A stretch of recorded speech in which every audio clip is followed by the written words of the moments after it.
Hey you guys, Matt Allen here. Welcome back to Tactical Bassin. Today we are talking about the top 5 baits for bass fishing in July.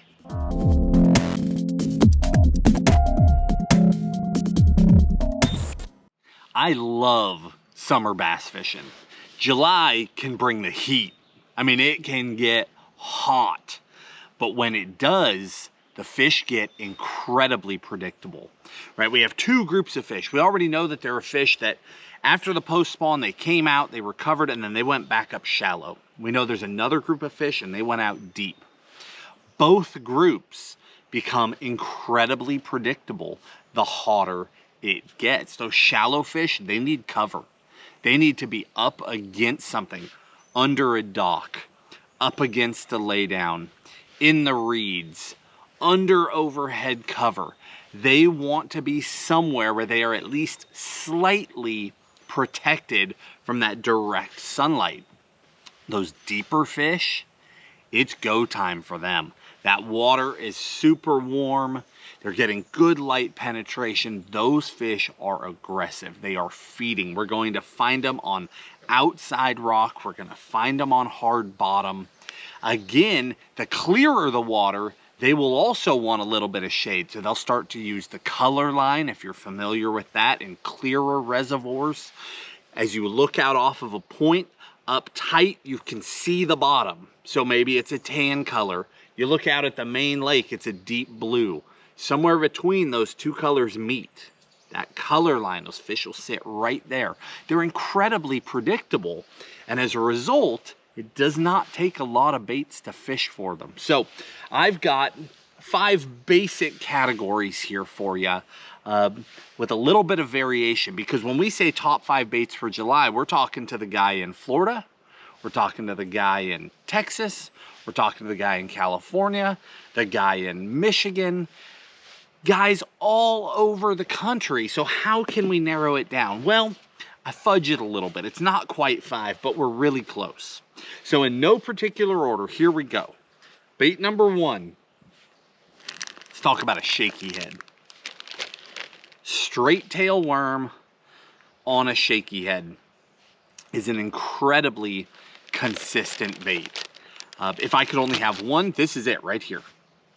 This is a Junebug color net bait T-Mac. That's what that worm is. That T-Mac is amazing. We catch so many fish on it every year. It shines all summer long, and we do so much damage with that Junebug color. If I could only have one, hands down, that is the one. On that exact head, everything. Down in the video description, I'm gonna link all these baits, some of the gear we use, maybe some budget gear, but the exact head, the weight, the bait, the color, all of that will be linked for you. Now, obviously we've got highland reservoirs, lowland reservoirs, natural lakes, ponds, rivers and creeks. They're all slightly different, but if I could only have one, it's that Junebug worm. Now, if your water tends to be really, really clear, I've got an alternative bait for you. This is Zoom. This is the swamp crawler. Still a straight tail worm, but it's a smaller worm, not as long and not as thick. And this one I would throw in green pumpkin, purple, green flake, just one of those really natural colors. It's a slightly smaller worm. This specific worm has magic. We've talked about it for 7 or 8 years. There is a following of people that follow that swamp crawler the same way that we follow the T-Mac. It's just one of those baits that is similar to a lot of others, but when you go out and fish with them, that one just shines. It just catches a ton of fish all the time. So 2 worms, murkier water, more lowland reservoir type fishing, hands down, Junebug T-Mac. If your water's really clear, more of a highland reservoir, don't be afraid to go to that swamp crawler. Just a little bit more finessey. But bait number 1, that shaky head.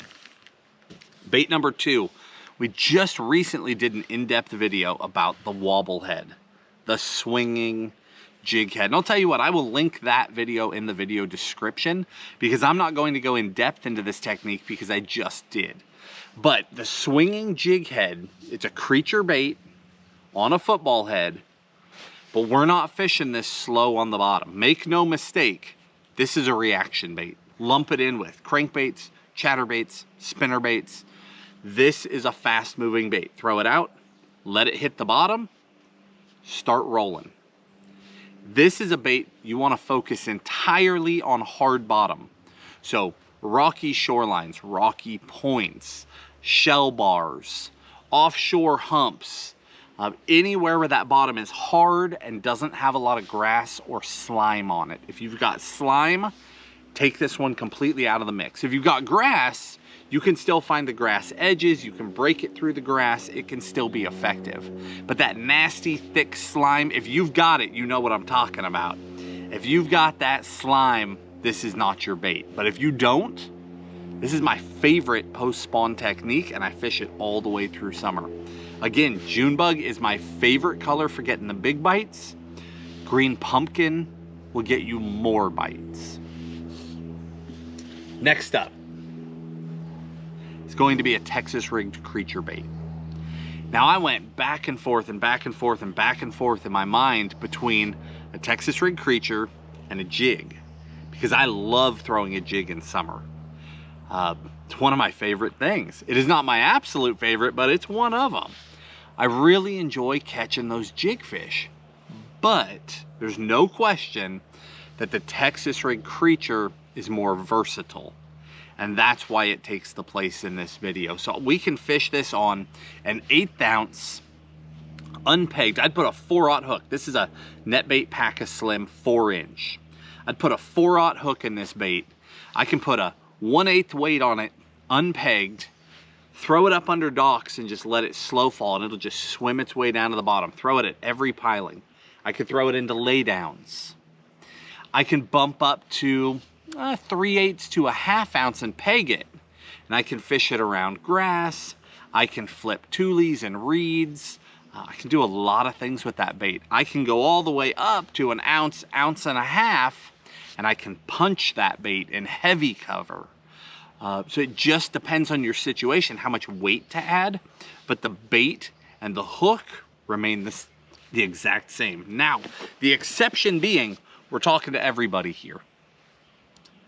The guy who's got 20 feet of visibility in a highland reservoir, or maybe you're a Great Lakes guy, right? You're probably not Texas rigging a creature bait on a 1 ounce weight. You're not doing that. So here's an alternative for you. If you're more of a highland reservoir, clearer water type guy, I want you to sub in a wacky rig Senko. Put that in place of the creature bait. Okay, if you've got a lot of grass in your lake, you got a lot of cover in your lake, creature bait. If you don't, wacky rig Senko. The wacky rig Senko is just a deadly bait because, again, these fish, the ones that are up shallow, are looking for cover. Maybe they're up under docks, maybe they're up around the edges of the grass, but you can throw that wacky rig and just let it slow fall. Those fish will come out and get it.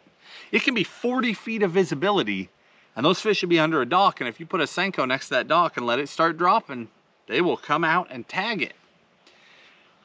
Conversely, if you don't have a lot of cover, we just mentioned briefly that the color line. If you don't have a lot of cover, that color line becomes the cover.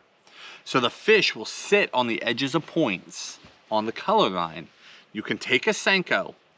Your color line may be in, if it's murkier water, it may be in 5 feet of water. If your water's crystal clear, it may be in 35 feet of water. But you can visibly see it. Wherever you look down that shoreline and you can no longer see the light colored water near shore and it turns to dark water, throw right down that line with the Senko and just let it fall. And you'll think I'm crazy because you're throwing it out over 30 feet of water. But I'm telling you, those fish suspend on the color line because they're just low enough that the light penetration isn't bothering them. They're also just low enough that fish that are up high in the water column can't look down and see them. They're sitting on that dark line looking up and they can see everything. And when they spot that Senko, they will come up 5, 10, 15, 20 feet and tag that thing. It's amazing. It works incredibly on spotted bass too. Next up is going to be a topwater. My main bait is a frog. I absolutely love throwing a frog this time of year. It is so much fun. The fish are in cover. They're in grass, they're in cheese, they're in reeds, they're up and laid down trees, they're underneath docks, and I can put a frog in all of those places. My number one frog and my number one color. This is the Bullywah 2. That's the Little Allen color. Tim and I designed this color years ago. Super bold, super bright. It stands out, and they just trust me on the bright chartreuse. They crush it. Absolutely crush it everywhere we go in the country.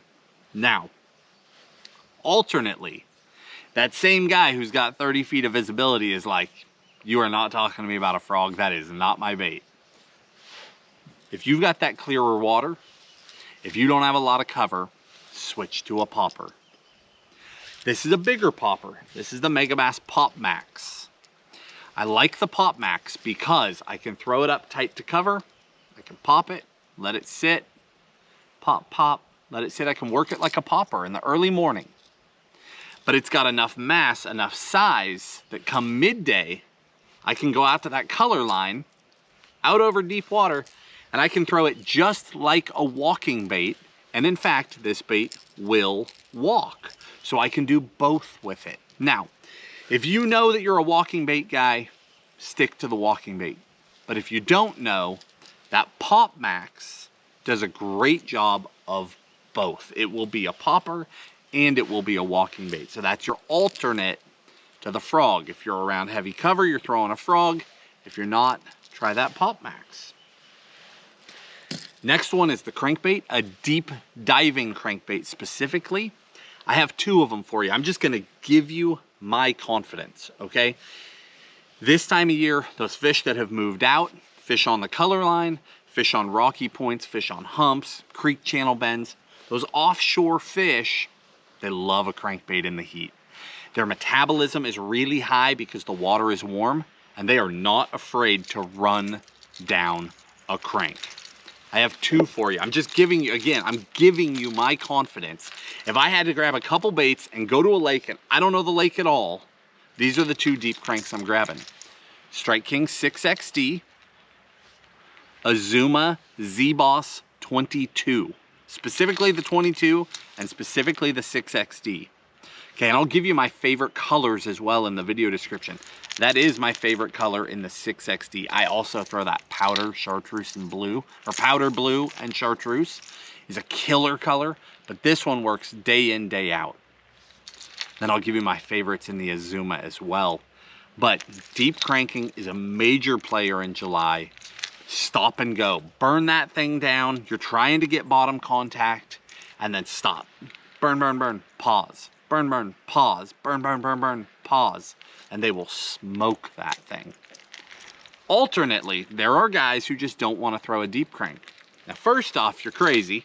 They work great. I have caught fish on 10XDs in the middle of Lake Michigan in the middle of July and August. If they work there in 40 and 50 feet of visibility, they work everywhere. But I get it. Some people just don't want to do it. So, for you, the alternate is going to be a mid-size underspin. Okay, it's a 1/4 ounce underspin, 3.8 Kitech. It's not the tiny little 2.8, and it's not a big 4.8. It's in between. It will work just about everywhere. You're still covering water. Throw it out, let it go to bottom, or at least close to bottom, and then just slow, steady retrieve. Let it work its magic. You can fish it up shallow. I can throw it right up like it's a spinnerbait or a chatterbait right to the bank and just immediately start. Or I can throw it out in 25 feet of water, let it hit bottom and slow crawl it. But that is a great mid-size that will catch fish everywhere. And with that, it's not quite 5 baits, but I narrowed it down a lot more than I normally do. With that, we're going to wrap it up. Again, I'll link the baits, favorite colors, all that stuff in the description, but July is a great time to be on the water. It is, in my opinion, probably the best month for the frog bite in most of the country. There's some places in the South, Tennessee River, where later on is better, but in most of the country, July is the absolute height of the frog bite. There is still an amazing wobblehead bite. You can always catch shaky head and creature fish. It's a great month to be out there. Get out there and catch some fish and just enjoy the summer. While other people are bailing out because it's hot, you now understand that it's narrowing down where those fish are sitting. I don't have to go down a quarter mile of bank looking for them. I go right to the cover, right to the shade, right to the color line, and catch those fish, and it is a blast.